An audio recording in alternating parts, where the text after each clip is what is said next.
So prices in Calgary have dropped, and if you're a first-time buyer, this could be your moment. But, and this is important, not all starter home markets are created equal right now. In helping over 3,500 Calgary families, we've seen first-time buyers succeed in every market condition. And I can tell you that understanding which property types offer the best opportunities today is the difference between getting a great deal and getting stuck. Some cases it might be better for you to just not buy right now and wait till the conditions are correct. And as we head into our fall market, if you're feeling overwhelmed by all this information, trust me, you are not alone. So I've created a custom AI tool that is actually a Calgary neighborhood matchmaker. It's going to help you based on what you give it, your criteria, your price ranges, what is important to you. It's going to feed you back some incredible neighborhoods and even some active listings that are on the market right now. So if you want to use that AI tool, jump in the link in the description. It's free and we're going to continue on with the video, but don't do that yet. Stay here and then go do that. So you've saved money. Interest rates are lower, prices seem to be coming down, but should you actually buy right now? Now, I want to show you what the various markets are costing, how much it's going to cost you to own in these different markets, and what inventory is like for these different areas and product types. And I'm also want to show you a few ways of how you can actually make this become a reality and how are you going to see homes and work with agents as well. So let's jump in. So the first area that we want to start is condos and apartments. Now, this is where we're seeing some of the biggest price drops and the most inventory in our city right now.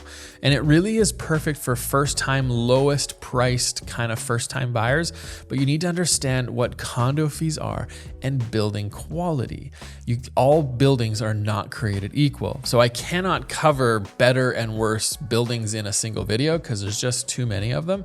So when you're working with us as your agent, we can help you sort out which ones are good and which ones are bad in the areas that you're considering. But what did prices do over the last number of years for condos? Well, what I did is I looked up 1-bedroom and 2-bedroom condos because you might be really leaning towards one or the other. And part of it is I want to share some prices with you because I don't want you to feel crazy. You might be sitting there going, I don't want to overpay because prices have jumped. So I want to show you how much they've jumped. And if you watch our market videos, then you're going to understand that we are probably stagnating. We're probably not going to see crazy price drops. Some of these products, we're going to see bigger drops than others. But back in late spring 2022, we ended up, I was moving everywhere.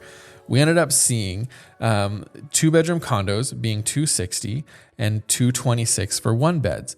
And you can see this gap was right there. So that's what, $34,000, let's call it $40,000 rough difference, right? These are all kind of median numbers anyways.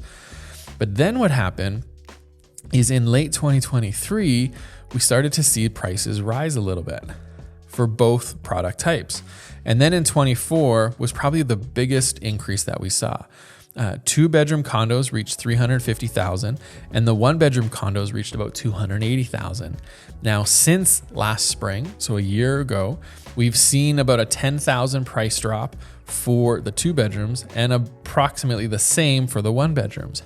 However, that 40-ish rough gap, 35,000 gap that we saw back in 2022, it actually is much bigger right now. That's what, 40, 50, 60. We're seeing about a $70,000 gap between 1-bedroom and 2-bedroom condos.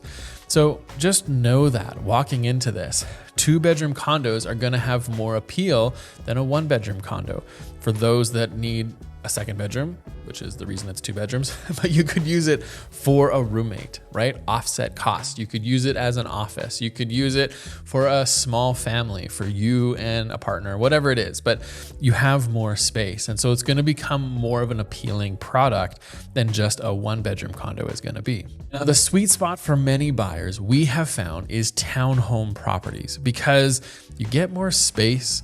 The costs are not, like the prices of the homes are higher, but your condo fees are lower, so you can afford more. So a little tip for first-time buyers is the fact that you are able to have more qualifying power in your value if you have less condo fees. So here's a quick example.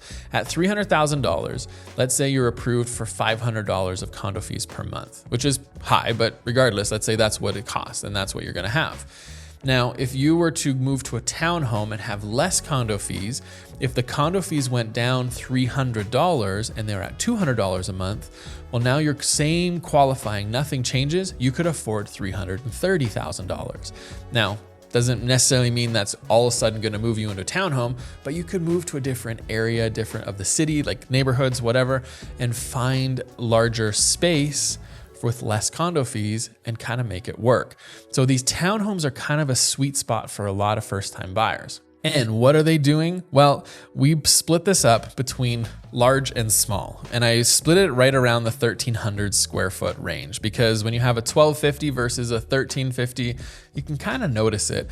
Sometimes there's extra bathrooms at that square footage, things like that. So back in late spring 2022, we saw the smaller townhomes around $320,000, and the larger ones, the median price was about $417,000.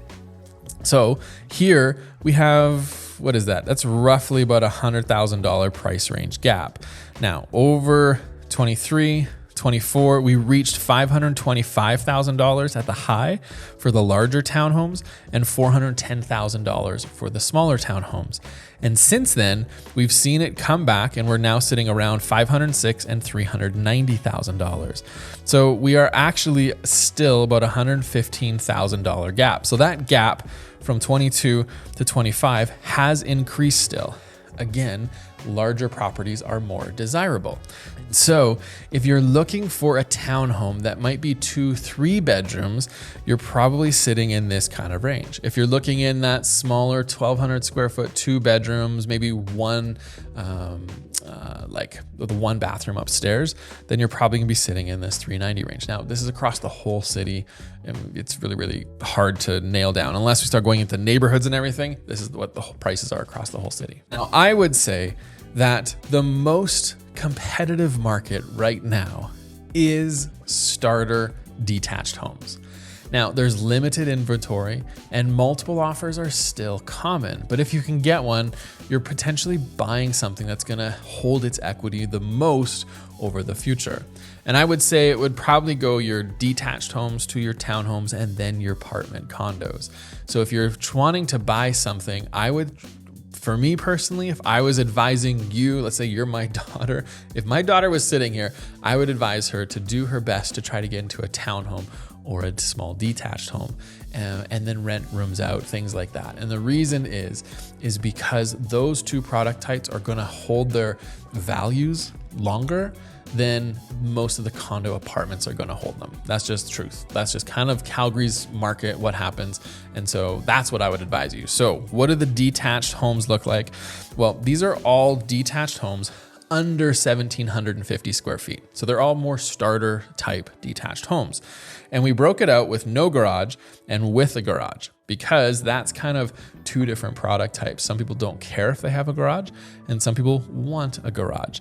And these garages are attached or detached to the property too. So when you're in that, I don't know, 1,500 square foot, 1,200 square foot detached home range, most cases they're garages in the rear, so detached garages. But when you get into that, maybe like 14, 15 and up, you're gonna start seeing attached front garages in a lot of these more established neighborhoods. So back in late spring 2022, we saw starter detached homes with no garage sitting around $442,000.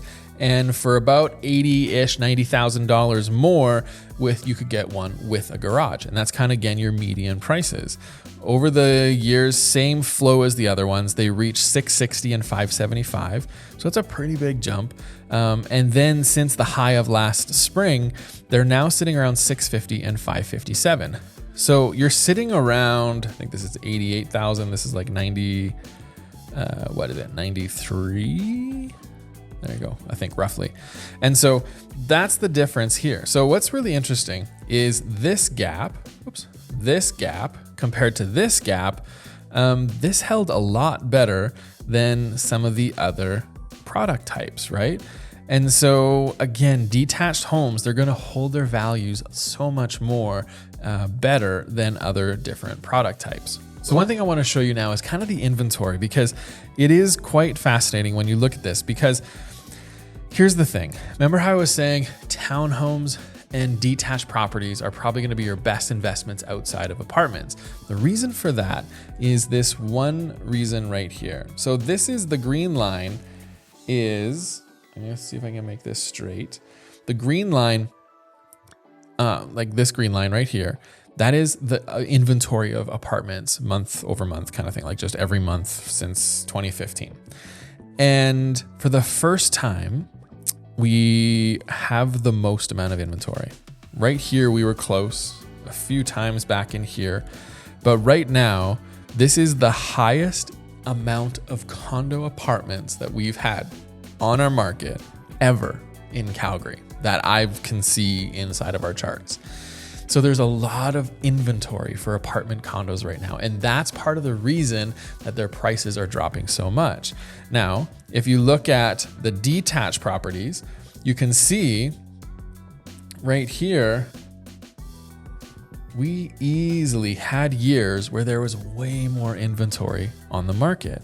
Now with townhomes, this is your gray line, and that goes right here. There were, again, a couple months, I think it was those two, and it might have been right here, where we actually have seen this many townhomes on the market before as well.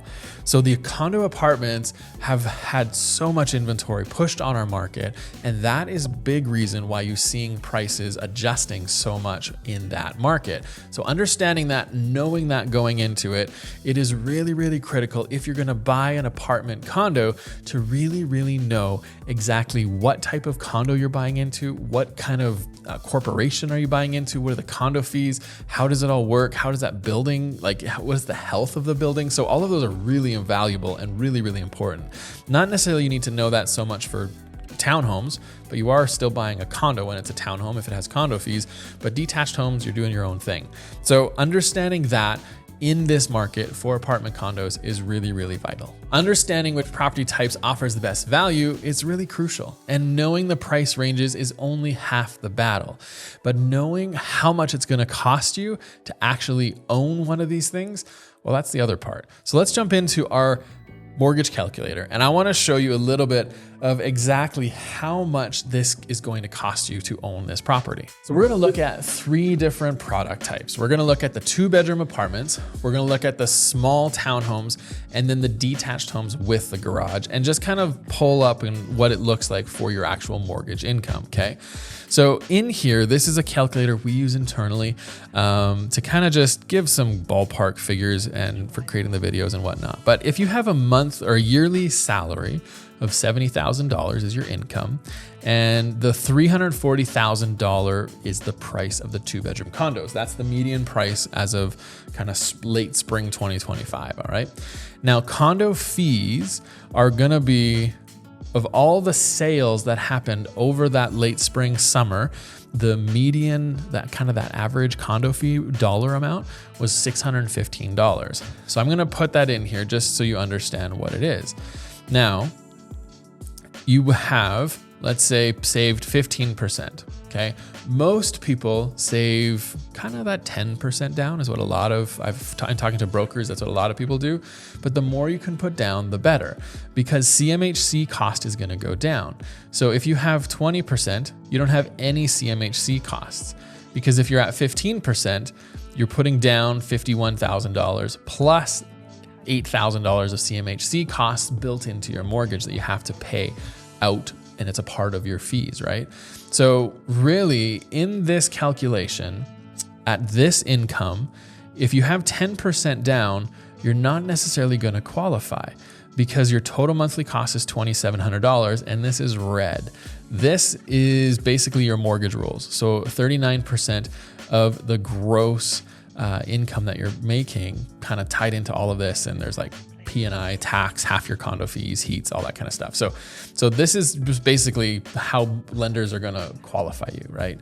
So if you're looking at this, you are gonna need not $34,000, but probably $51,000 to put down on the 340 to be able to qualify for this. So just know that's what it's going to be, and your total monthly cost, including kind of insurance. If insurance is $3,000, it might be a little less actually, like probably $2,000, I'm guessing. But in there, your interest rate's at 3.84 because that's kind of the lowest that we are seeing right now, even 3.99, not 300, 3.99, something like that. So you're going to be around total monthly cost about $2,500 for your 2-bedroom condo. That costs you $340,000. Okay, so let's set this up for the townhomes. So the townhomes, the the small townhome, so under, I think it was 1,300 square feet, they were about $363,000. Now they're gonna have the average condo fee for them was actually $360 per month. So again, condo fees for townhomes are a lot less.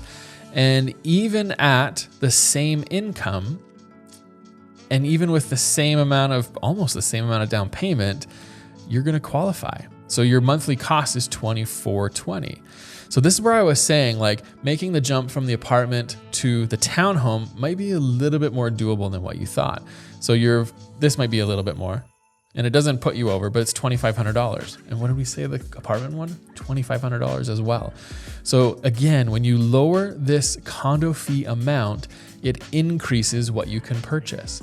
So just be aware of that when you're looking for your starter home, your first property, of what you can afford, and kind of play with the numbers, and let us help you. Let us connect you with the mortgage brokers that can kind of play with these numbers for you.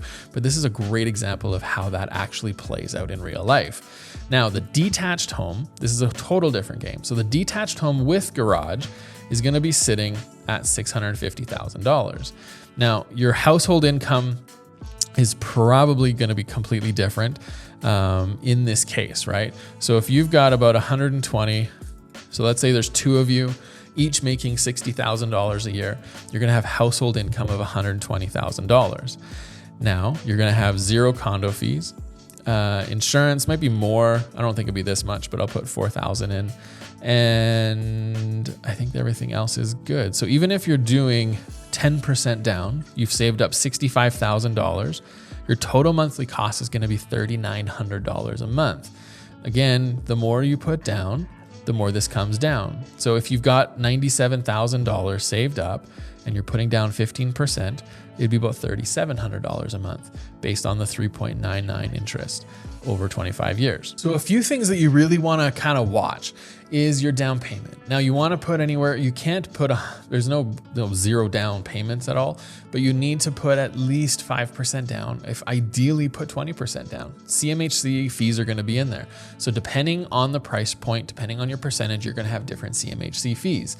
Closing costs. This is one thing that a lot of people kind of don't talk about or aren't fully aware of, or like how much should you be putting down or saving extra for your closing costs. So if you've got, let's say $50,000 saved up as your down payment, put aside another, I don't know, maybe $4,000 for your actual closing costs. Now this is going to go towards your inspections, go towards your legal fees, any other things that come up. You could probably end up using some of this for moving costs, things like that too. But reality is about $3,000 or $4,000 for all property types is gonna easily cover your closing costs and what you need. So the ongoing costs you can expect in a property in any of these is gonna be your mortgage payments, your property taxes, insurance, condo fees if there are any. Those things are always gonna be there. You're also going to want to have maintenance costs. Now, it's a real hard thing to understand, but you're gonna have to invest into your property. And the reason for that is you don't have to. Let me just say this actually, you don't have to invest in your property every year. However, in my experience, when I have put 1% to 2% of my property's value back into my property every single year, when it come time to move and sell, my values have stayed stronger than as if I didn't, okay? And so it's just a proactive thing to invest into your property because it keeps the values higher compared to other properties, because not everybody does this. So what's a good rule of thumb?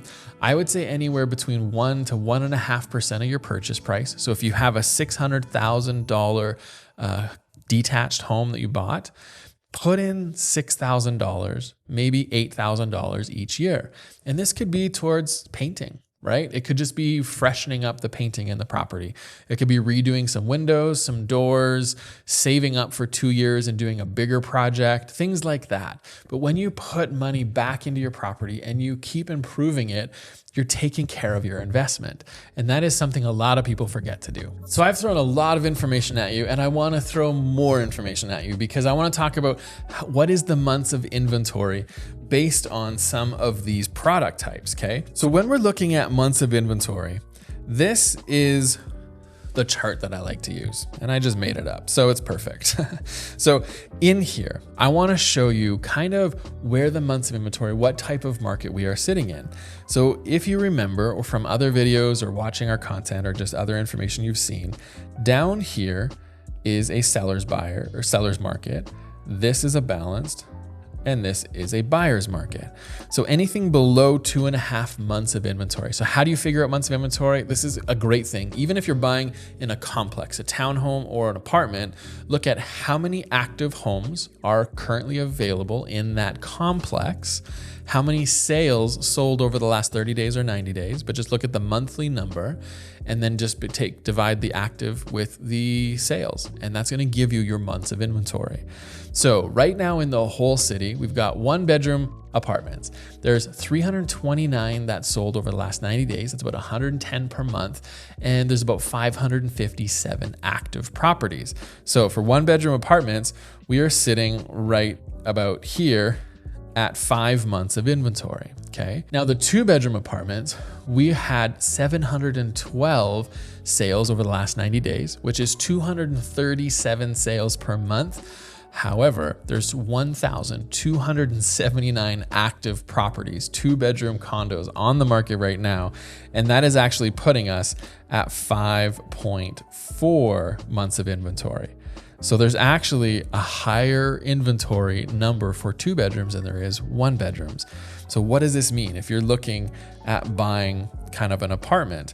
Well, both of these markets are in a buyer's market. So you can expect to be able to find lots of properties, search, negotiate, walk away from one to go buy another. Like there's lots of things the buyer can do. But if you're selling in this market, it's a harder market to sell for sure. But if we look at the small row, the small townhomes, currently there was 400 sales, so about 133 per month, because that 400 was over 90 days, and the active is 456. So that gives us a 3.4, which is probably right about here, months of inventory. So that's 3.4. Now the large townhomes, it's a little bit of a different story because it's a higher price point. So they had 380 sales over the last 90 days, which is about 126 properties per month. And there's currently 567 active properties on the market. So that's about 4.5 months of inventory, which is right about here. So you can see when you look at the difference between, oh, my pen's on the wrong one. There we go. When you're looking at the difference between a small or a large, you're in a balanced market here and a buyer's market up here. So if you are kind of pushing yourself, getting the bigger townhomes, and that's what you're leaning into, you're going to have more inventory than what the small townhomes will give you. Now, moving on to the detached properties. With garages, you have about 1,047 sales, about 349 per month, 958 actives right now, which is actually giving you about a 2.7 months of inventory, which would be right about there, okay? 2.7. Now the ones with no garages are the cheaper ones by roughly $80,000, $90,000, and they have 234 sales, that's it, over 78 per month, and there's 326 active properties. And they actually have a 4.2 months of inventory. So it's quite fascinating when you look at this because, let me just get rid of those, because this is the cheaper one here. This is cheaper here. And ideally this is cheaper, but really you could be in either of these. And the 4.2 months for no garage detached homes is very different than the higher priced product, right? So if you are looking to get into that more stable kind of something holding its value and you can afford starter no garage detached property, this might be a really great market for you. Now, these apartments, if you're buying, again, great market, be cautious and buy the right buildings, really. And the small row homes, you're kind of in a balanced market. So you're probably gonna see a little bit more competition. It's not gonna be as easy as buying an apartment, but there's gonna be, it's just gonna be decent. None of them are in a seller's market right now. So you have the advantage as the buyer. For the first time buyer buying in any of these neighborhood or any of these property types, you have the advantage right now. So what is the process of purchasing and viewing properties like these? Well, for condos, you can take your time, book multiple viewings, negotiate price and terms. It is real buyer's market for you if you are looking in that apartment product. Now for townhomes, you're gonna have to move a little bit quicker, but it's not frantic, right? Good ones are going fast, but you're not in it for every bidding war that's coming up, right? Not every property going on is gonna have a bidding war. Townhomes, there's a plenty to choose from. Now, detached homes, if you want a garage in that under 1,750 square foot, then yeah, you're gonna have to move a lot faster than if you are okay with not having a garage. Remember, any of these products types, it's not about finding your forever home. It's about getting started. It's getting your foot in the market. And that is something that you have to focus on. Think about buying your first one, living in that for 5-10 years, and using it to go into your next property. Most first-time buyers, they typically move again every 5 or 7 years. So don't think that this is gonna be your 20-year property, because it's not. I personally have moved, 5 times over the last 20 years, and we probably moved a few times more than other people. I also know some people that, they're a family of doctors, and they bought their home kind of in Royal Oak, and they've lived there for, 25 years or something. So that's really abnormal. They bought that when they first got into their practices, and they've just lived there their whole time. And that's not completely normal. Not everyone does that.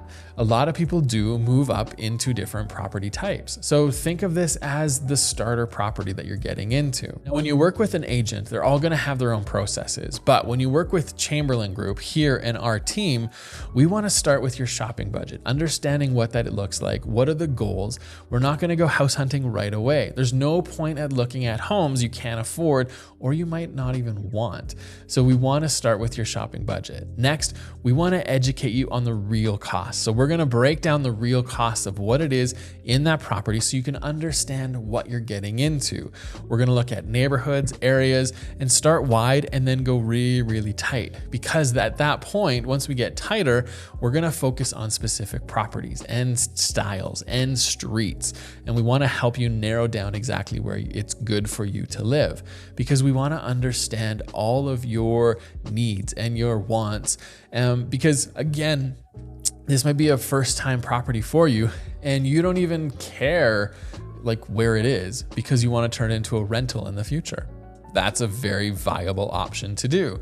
So we need to think differently than living exactly where you want to live. You want to think long-term for rental. So we want to understand all of your motives and what you're hoping to do. And that's what we do here at the Chamberlain Group. So our focus for you as a first-time buyer is to be thinking about the next 5 to 10 years, not just this one purchase. We want to position you in such a great way to do that. So I want to remind you that we have the description link for the Calgary Neighborhood Matchmaker AI tool. Jump in, grab that. And if you like this video, I know you're going to like this one. So we'll see you over there.